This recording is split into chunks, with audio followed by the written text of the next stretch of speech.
Welcome to the Factory for Good podcast. I'm your host, Alex Bean. Today, we are joined by Jeremy Andrus. I'm really excited to have Jeremy on the podcast today. He and his wife, Kristin, are a phenomenal example of what I want other people that are trying to create their own factory for good to do, which is just roll up their sleeves and start doing. So today, we're going to go through a lot of their examples, their frameworks, how they're doing it by themselves, individually, in the community, throughout the world, and with their kids. So with that, let's jump in.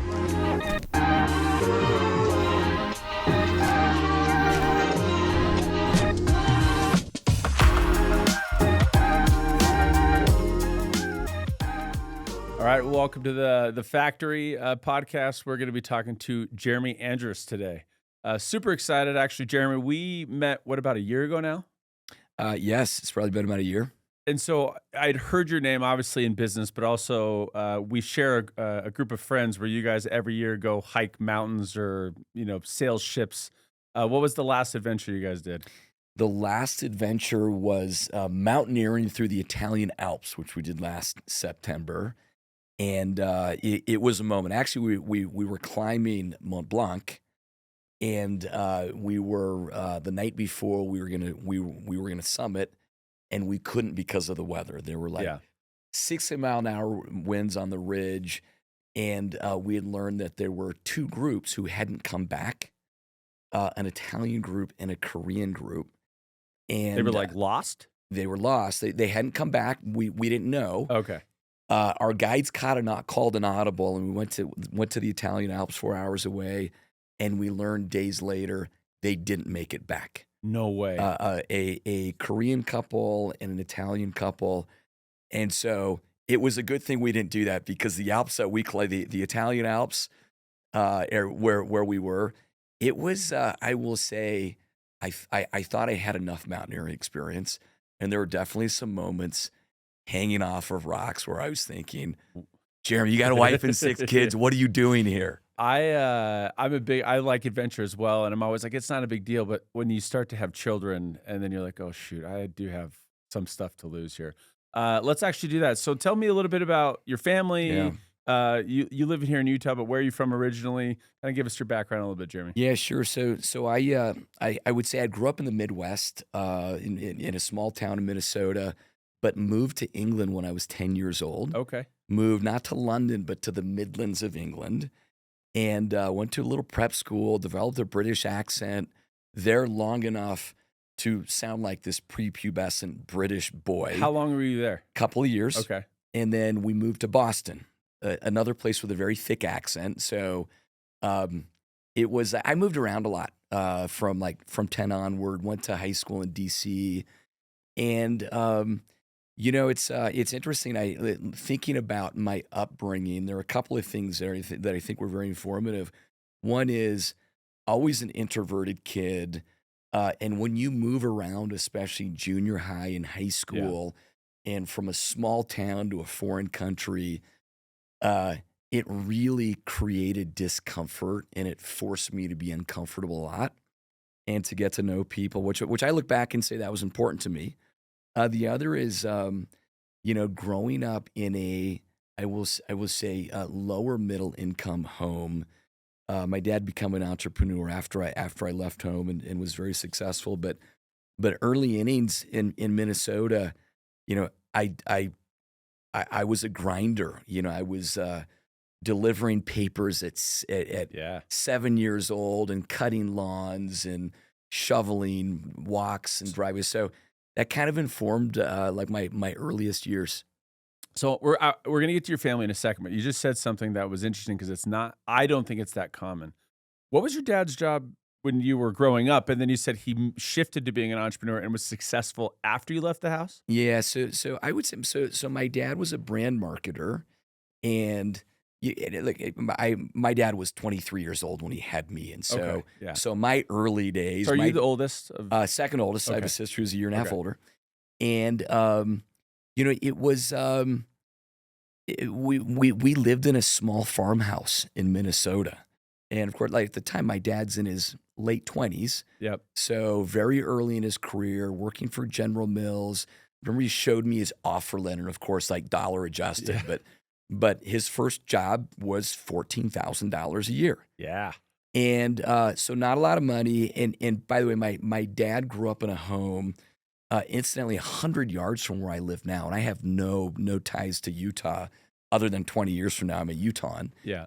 And it was a house that my grandfather built brick by brick. I would say 2,000 square feet, 6 children. And my grandpa was super blue collar. That house doesn't stand, does it? Or is it? It was torn down 3 weeks ago. No. Literally. And the builder was so gracious. He saved some bricks that we're going to figure out how to build something. But no, we lived 100 yards from where my dad grew up for 7 years. And my grandfather dug graves at the Holiday Cemetery with a shovel.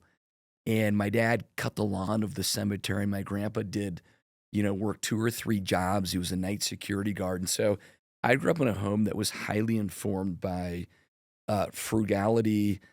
My family didn't have money when I was growing up. And my dad grew up in a very Scottish, very frugal, blue-collar home. And so interestingly, that informed my need to work. Like I was saving for college in a church mission at 7, 8 years old, and if I wanted to buy Nike shoes, I had to deliver and collect for the papers. And I'll say it's interesting watching after I left home. My dad made a lot of money. He was very successful, and it happened because he lost his job. And by force, he became an entrepreneur because he couldn't find a job. Very successful, made a lot of money, and he is almost as frugal today. I see that a lot, actually, as he was back then. And I'll say it's interesting, and not to go too far, but I grew up with his DNA, but there was also a heavy dose of nurture growing up that I will never forget. And I just look back and I think about my mindset of grinding on a Sunday morning at 5 a.m. in frigid 20-degree below Minnesota weather, stuffing papers, putting the want ads in, you'd have to put them together on the weekend paper. And that was my mindset. And that has never changed. So my mom grew up in Michigan. And it's the Minnesota-Michigan area, and it's gnarly like winters. It's like the uphill both ways in snow conversation. I can feel it coming through. The snow is true. The uphill both ways is not. Yeah. So okay, I want to come back to this. Your kids, your family. Obviously, Kristin, you guys have been married. Kristin's amazing. You see her a lot. She's out there. But tell me about your kids. Just kind of how many range, ages? Yeah. So we have 6 children. We had 6 children in 8 years. Which was not the strategy. I was like, was that whose strategy was that? No one's strategy other than I was a little bit older when I got married, and older relative to my peers from BYU in Utah. I was 33 years old when I got married, and we had our first child a year later, and very methodically, every 22 to 24 months, we had a girl. It's girl. 4 deep, and Kristin was sort of I'm good with 4. She came from a family of 4, and she was good to stop there. I said, let's try one more time for a boy. Come on, just one try. One try, and you know what? We hit a double in the bottom of the 9th inning. We got identical twin boys, and so we were 6 kids in 8 years, and it felt for years.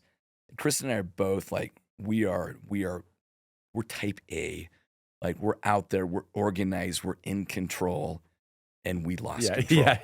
I mean, the wheels were spinning off the car every day. Do you know that that's me? I'm the youngest of 6, and I'm a twin. I did not know. So, oh my gosh. When my brother and I were also, it was try one more, and then twins came. And amazing. Yeah.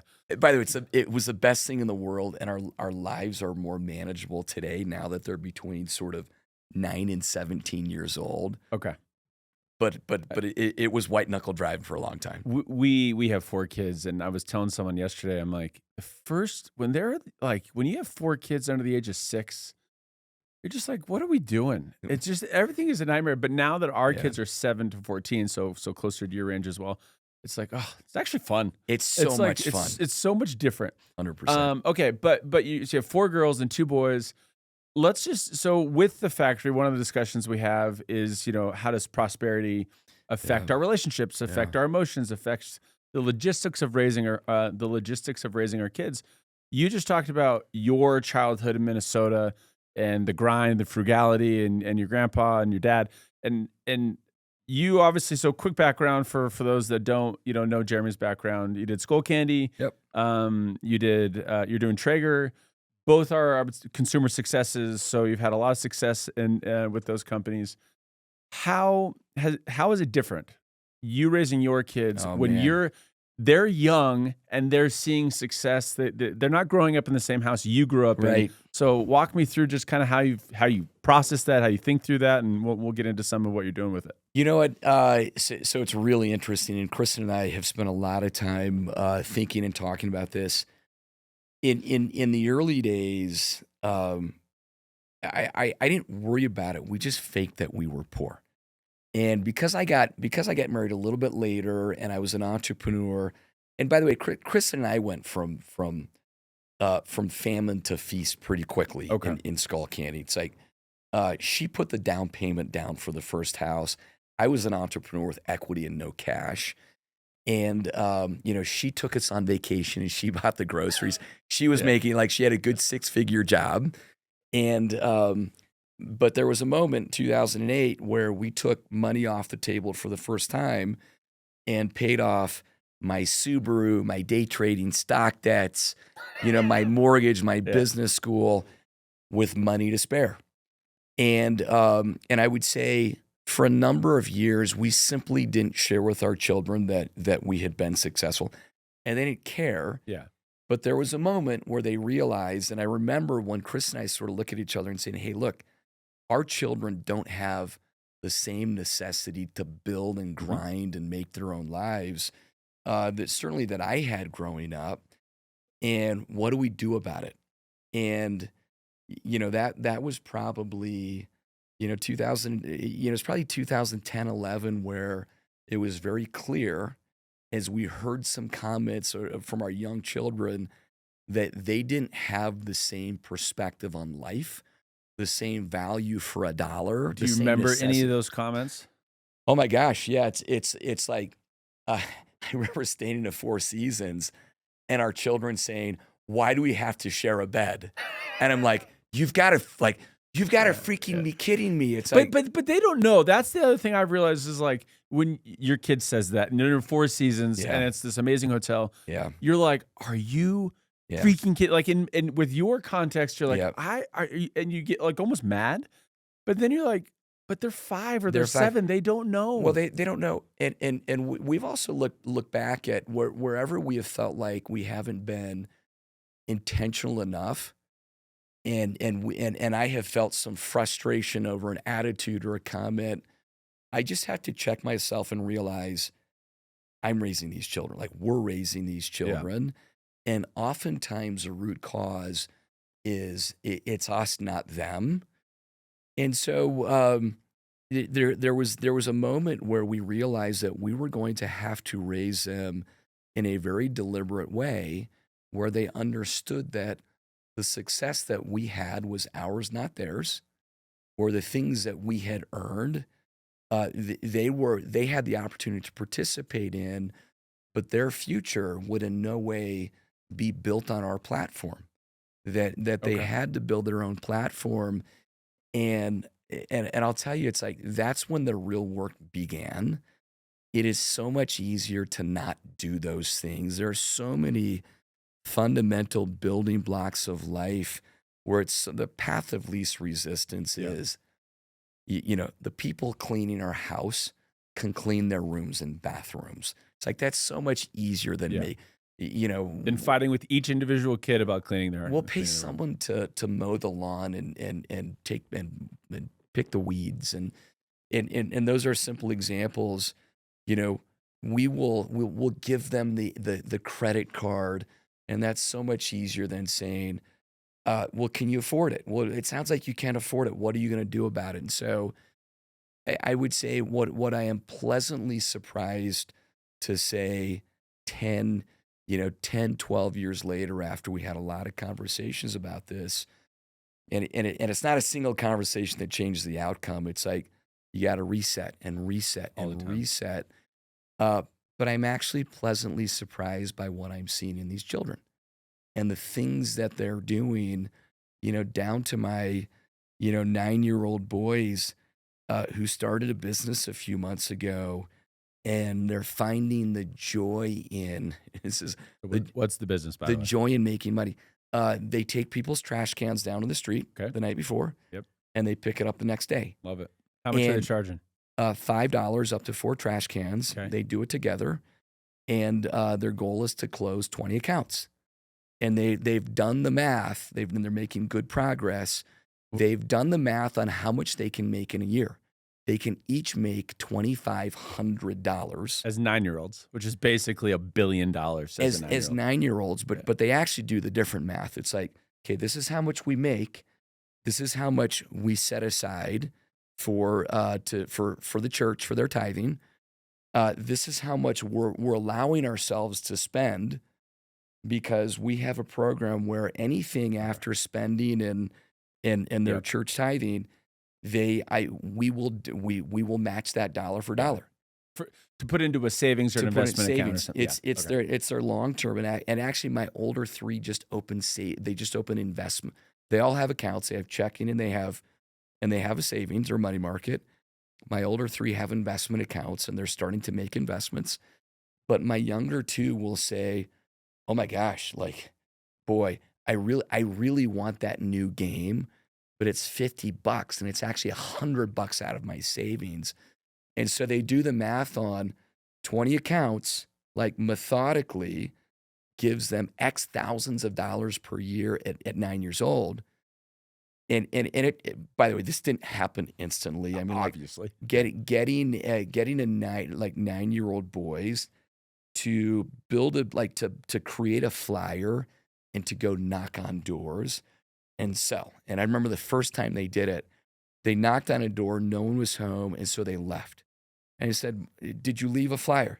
"No, we didn't." "Well, you got to go back, and then you got to go back." And they went around the neighborhood and they left the flyer on the doorstep. I was like, "You left it on the doorstep. You got to go back and pick those up. You got to knock on the door, and then you got to follow." They're like, "Dad, we can't do that." But then they start to do it, and then they start to realize.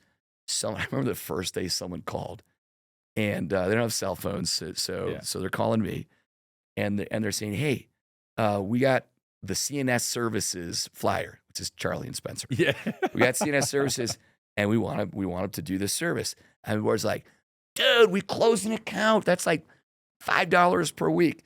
And it's interesting because it's like there's like this push, but then there's this moment of them realizing we can actually make money. Yeah, we can do that. And I don't want them to love money as an end goal, but I want them to see that being in control and making their own money allows them to make decisions in life.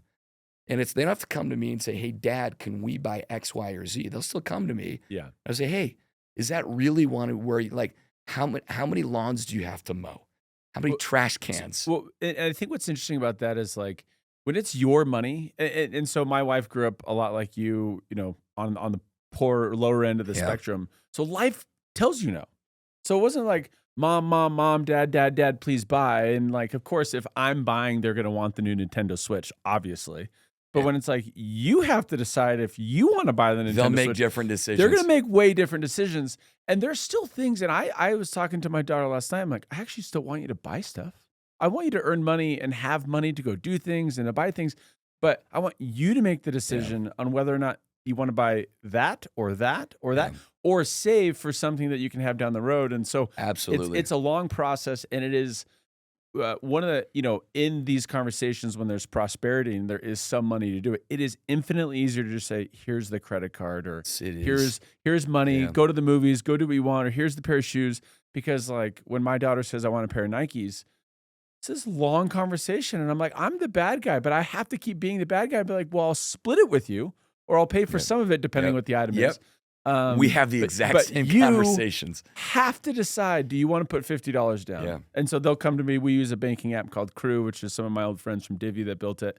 And they're like, how much money's in Crew? And so then it's this whole, okay, well, I have $100. And I'm like, great. Do you want to spend half of your net worth on that? And they're like, well, come back. Then it's like you can see that the wheels thinking. And sometimes they still make really crappy decisions on what they buy. And honestly, I actually let them do it. It's actually great. Sometimes my The wife and I, regret's a huge thing. yes, because I'm like, okay, what did my son buy the other day? He had 28. Oh, this is what it was. We were at a baseball tournament with his friends, and one of the kids wanted these giant monster slippers. They're like these giant monster slippers. Stupid. You're never gonna wear them. Right. And one mom buys it for the kid. And I'm like, oh man. And then all of a sudden I'm making fun of the dad for buying these monster slippers. And he's like, watch this. And he starts convincing all the kids to get the monster slippers. So now the whole team wants the monster slippers, which was funny. But I look at my son and I'm like, it's your money. You decide. He's like, I really want them, because obviously it's just all the friends. Of course. He goes, how much money's in Crew? I pull it up. He's got like $48 in Crew. I'm like, these slippers are $25. Do you want to spend half of your money of your net worth on net worth on monster slippers? And he did. And I'm like, okay. Great. And you know what? When he stops using them, which was the day he bought them, yes. It's like, was it worth it? Yeah, was it worth it? Yeah. So let's pick on some of the other ages. So 9, I love it. Getting them young, early. Obviously, you're 17. What's the next oldest after 17? 15. Okay. Yep. So a very common conversation is the car, transportation. Yep. How are they going to get around? How have you guys approached kind of that age range in terms of transportation? What does that look like? Yeah, so we talked a lot about this. What we chose to do when my daughter turned 16 is we bought a used car. We bought a used Subaru Forester, and actually we got our children involved in this conversation because we said this is going to be the car that all 6 of you drive, and so it's going to be used. So we need to think about reliability, durability, safety. And we bought it together. We actually spent a lot of time researching, and we walked into CarMax and we drove a bunch of cars. And the deal was we would buy the car, they will pay for the gas and have access to the car. It is our car. Okay. And that was important because we wanted some level of accountability in how the car was used. Yep. And treated, and treated. Yep. We wanted to make sure that they would be willing to help with chauffeuring kids around, which like with 6 kids, some of my evenings, it's like I race home and I put on my chauffeur and I like take a bowl of food in the car and drive my kids. It's a whole different conversation, but it's insane. It's insane. Yeah. And so now my boys were very disappointed by the green car that my daughter purchased, but it was her decision. Everyone had input, and my sister bought a purple Subaru, and that was the car I inherited. Oh, I'm so sorry. So you got some thicker skin when you drive a purple Subaru. That's why you've got some humility. Yes. But she fills the car with gas. Okay. And the other children will fill the car with gas. She pays to maintain the car, and it's interesting because she shows up to Olympus High School, which has a lot of really great cars in the parking lot. And at first she was like, whoa, Dad, like this is a pretty, she didn't use the word humble, but that's what she meant. Yeah. And she's actually very proud of it. Embarrassing. It's just like, oh, hold on. You're just kind of like, it's not the coolest car on the lot. It is the least cool car on the lot. And I want it to be that way. It actually was interesting the other day, and she's 17 now. She's been driving it for a year. She came home the other day and said some guys were really pressing her on why I made her pay for her own gas. Like, Dad makes a ton of money. And she came home very proud that she earns money. She has started 2 businesses. She earns the money to pay for her gas. And it was interesting to see her go from my other friends do this to feeling a sense of pride that she's in control. So my daughter asked me that exact question, like slightly different verbiage, but same question. She's like, my friends at school don't know why you don't just pay for everything. because we have a nice house. They know that we have some money, and they're like, "Well, why doesn't your dad pay for everything?" And I go, "Well, Emery, why do you think?" And it was like, it's like, "What? Why do you think I'm not Yeah, paying for your stuff?" And we had a really insightful conversation because obviously there's times where she would love if I paid for more things, and I'm like, of course. I'm trying to just teach you how to build and create because at 18 you're out of the house and you're gonna have to go. You said it, what I really liked it. You're gonna have to go build your own platform. Yeah, You're gonna have to go build your own life. And if I don't teach you now how to think about a business, start a business, fail a business, totally. spend money, budget money, invest money, if I don't teach you now and I try to teach you at 25 or 30, it's possible, but it just becomes way too late and way too difficult, and So, your habits are bad. I love what you just said, and this is something that we're finding very effective. And actually, we were driving around India over this past Christmas holiday, and I'm reading A Factory for Good. And Nice, great plug, love it. what I found was amazing. Like, we had time in the car, and one of my objectives on this trip was for us to have good conversation. Like, we had a lot of good conversation, and it was really fascinating. My kids were very willing to contribute. We were in an environment where we could see life through a different lens, and I kept sharing with them principles from this book, from your book. And what I found fascinating was, as opposed to simply saying, "No, I'm not buying your Nikes. That's your money. Figure it out." We had conversation around the principles and the why behind it. And I actually think they really internalized it. It doesn't mean they don't want X, Y, Yes. and Z, Yeah. but it was really cool. And we probably spent 50 hours in the car over the course of 2 weeks. And we had this tremendous conversation. And actually, when I got to a chapter that I knew was talking about our family, Yeah. I read it to them and like, "Dad, that's us." And like, Yeah. it's talking about Nepal, and I'm like, Yeah. "That is us." And guess what? I really believe in these principles, and I think it's so important to.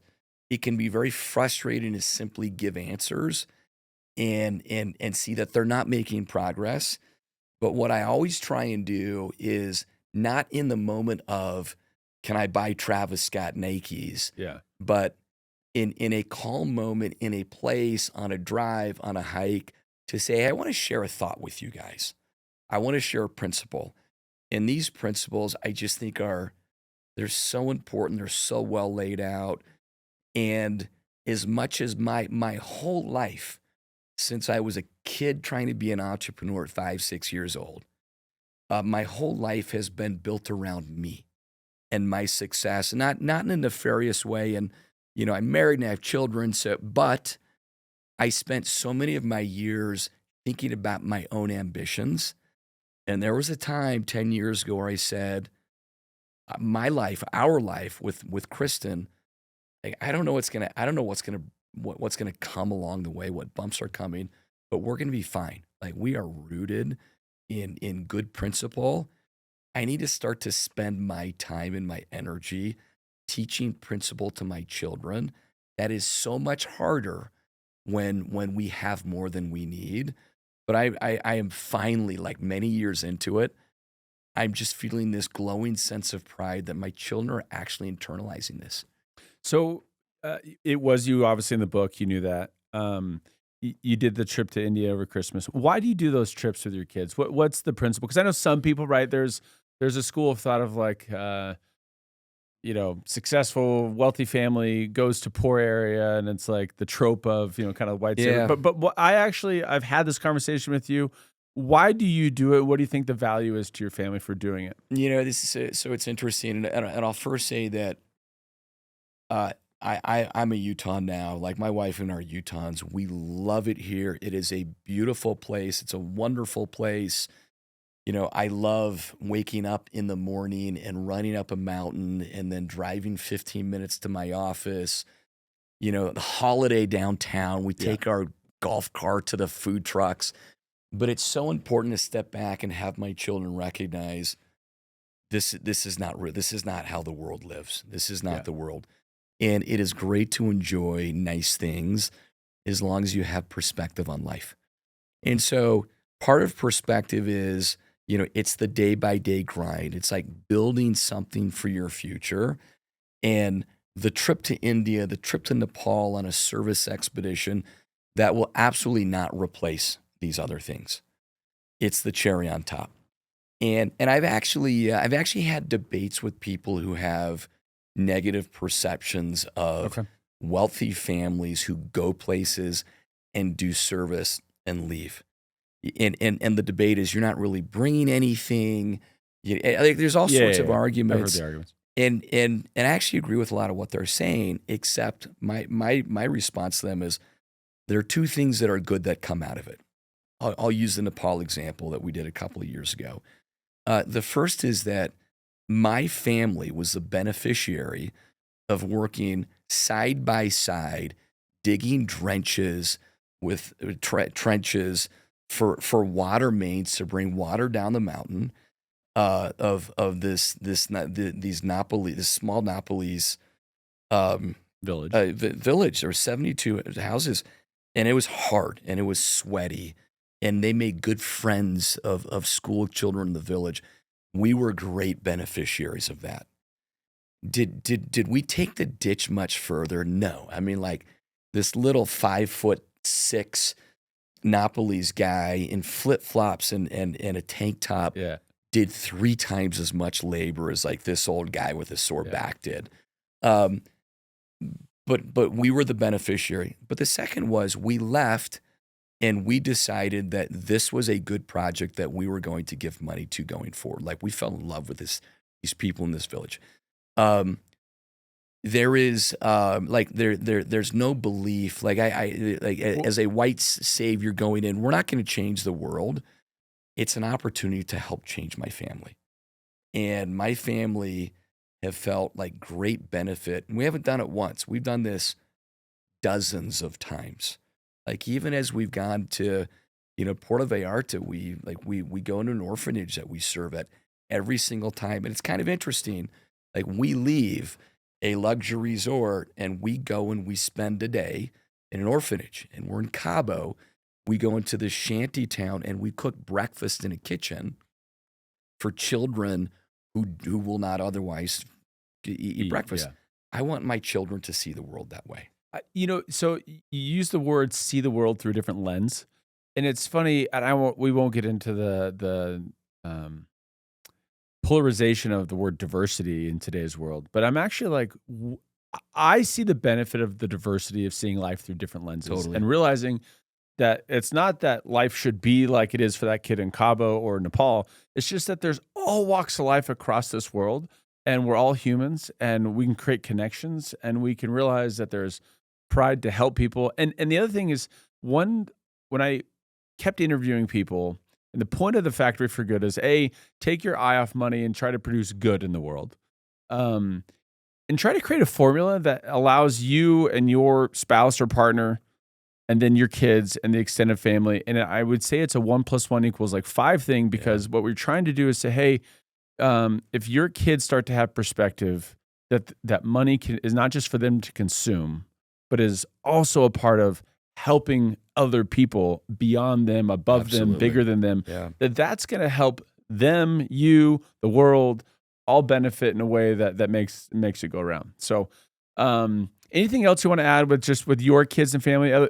If not, I'm going to move on to another subject real quick. I would just say that like anything, these patterns are built from a lot of experiences. And, I was coming back from the East Coast last night, but my wife Kristin was at the food bank with our children, packing food for people that come in there. And they did it for 2 hours.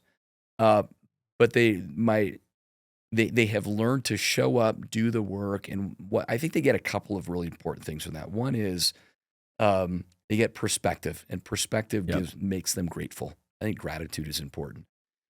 They develop real empathy for people. And as much as we love to go to interesting places in the world, because it's an experience above even like giving service and seeing the world through a different lens, we actually focus most of our time in our own backyard because we can do it frequently.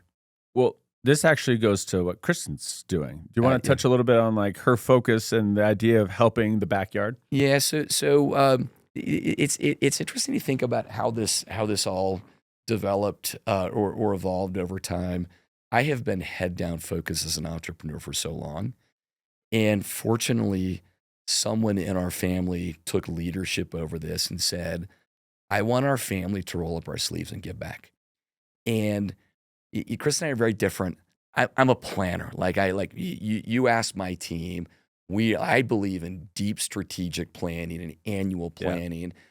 And Kristin is she's just this ball of energy that goes out and does stuff. Ready, shoot, aim. She is a ready, fire, aim Yeah. woman.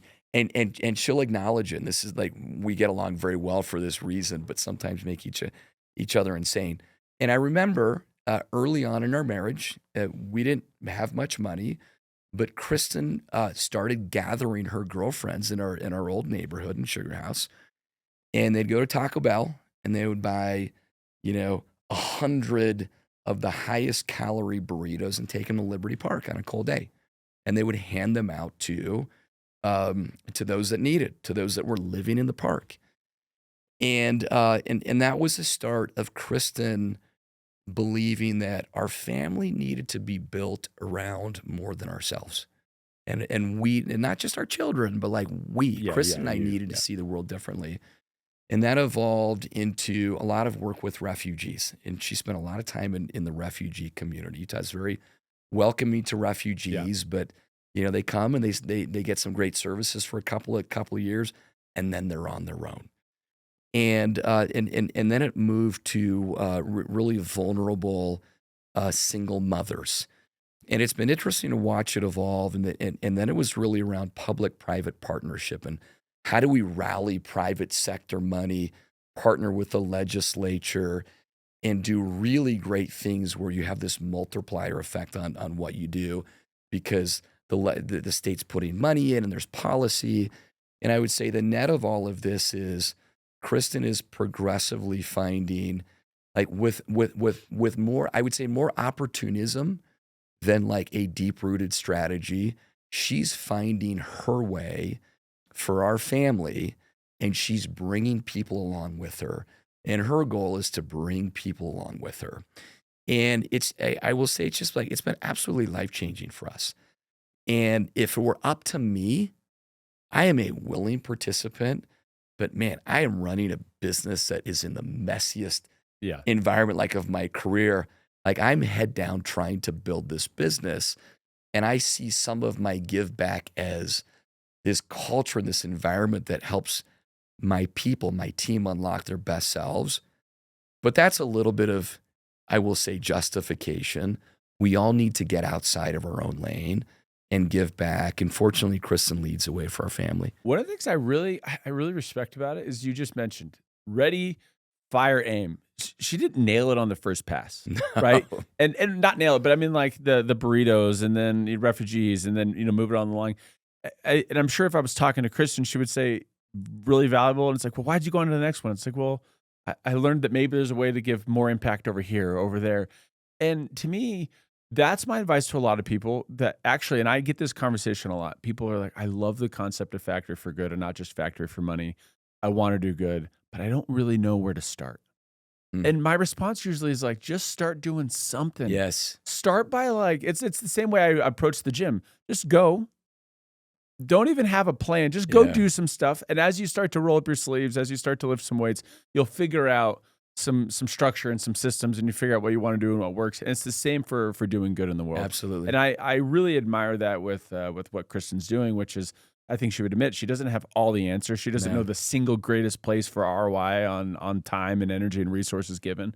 But when you just start, you work your way up towards more structure and bringing more people Yeah. along and more goods being done. So I really love that. You know what? And I actually, this is a principle that I think can get applied to anything in life. And sometimes, it's perfect is the enemy of good.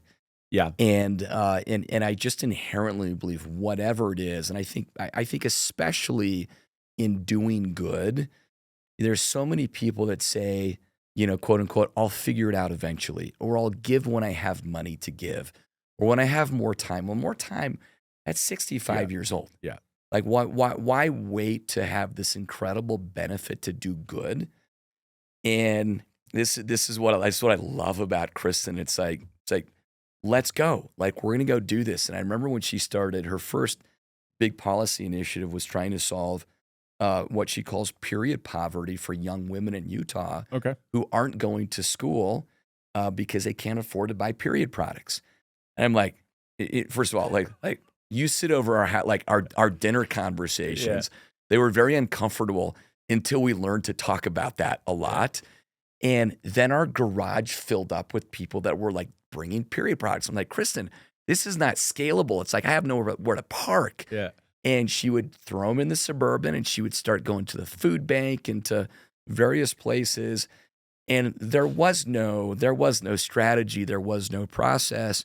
There was an idea to do good. And I will tell you, like that evolved. And there are now there are over 300,000 women in Utah in school who have access to free period products in the women's restrooms because she started like posting on social media. Yeah. Hey, come over to my house, DM me, I'll give you my address. And it just started filling up. And I just think that's important with anything that feels like planning is the right way to start. And even like all of these principles in Factory for Good, I found myself in a moment with Kristin saying, hey, we're not doing these things as well as we could. We need to write a family mission statement. Yeah. And we worked on it for 6 months. And I'm like, you know what? One day we'll do this, but what we really need to do is like in this moment where we're feeling like this principle is not being heard by our children, we need to say, hey, we're gathering together. Like everyone gets, it's 9:00 at night. Everyone coming in mom and dad's room. We got to talk about something. And I think that's, good habits can be great in our lives, but inertia can make life go by quickly, and we can live life without purpose and without energy. And I just think we need to step back and say, I overuse this. I think it's a Chinese proverb. I overuse it, but I love it. The best time to plant a tree was 20 years ago. The second best time is today. And so, look, I wish I taught my children to do that, a long time ago, but I can do it today, or I can regret not having done it start 5 years from now. It's again, I've actually been getting a lot of people through the newsletter or the website just pinging me and being like, hey, yeah, like I love it. I want to help, but we don't really know where to go. And almost all the time I'm like, well, first off, figure out what's going on in your life that you think might be inconvenient or difficult. And you have 4 girls and they're like, there's other people that have period issues and they can't afford it. Like, that's crazy. So they're like, let's go. Let's figure solve it out. it. Yeah. And it's like, just pick something Yeah. and roll up your sleeves, start it. And what comes from that is this energy of doing good. And you start to find your own purpose. You start to find, your own gratitude, but also the benefit of helping other people. And to me, that's the whole point of Factory for Good, is that it helps you and Kristin, as an example, and my wife Megan and I, our kids, and then the community at large. And however we end up doing that, whether it's refugees or period products or food or education, it's going to be different for everyone, and that's great. It should be different for everyone. Absolutely. Everyone has different personal experiences and things that they want to bring their own passion to and their own innovation and thought process to. And the more people we have that are in positions of, like you guys are a really good example. You have 2 type A people. You've had success. There's a lot of things you could be doing that is not good. I mean, it's not in terms of this definition. That's just consuming or enjoying your own life and doing your own thing and staying in your own circle. But by getting out there, you're not just doing it, but then you're inspiring other people to do it. As I told you off camera, my wife is amazing, but not your wife. They're very, very different.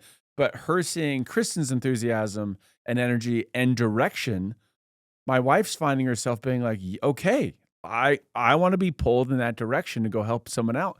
And I think that's the whole point of rallying a community. And, Utah is a great community, and hopefully other communities we all continue to build. But like, let's go do our best to help out the community 100%. and go. I love the idea of saying, I have to inspire myself first. My family, we need to inspire each other. and we will inspire other people along the way. It's not a grand strategy. It's just like brick by brick. You Yeah. build this approach to life. Like the house that your great grandfather Yeah, built. yep. It's just brick by brick, and it's like it's not always going to be sexy. It's not always going to be this grandiose plan. But if you just start laying the bricks, some really good Totally. things are going to happen from Yeah. it. Well, thanks for coming today. Happy Really to be here. appreciate it. This was awesome. Thank you, Jeremy. Thanks, Alex.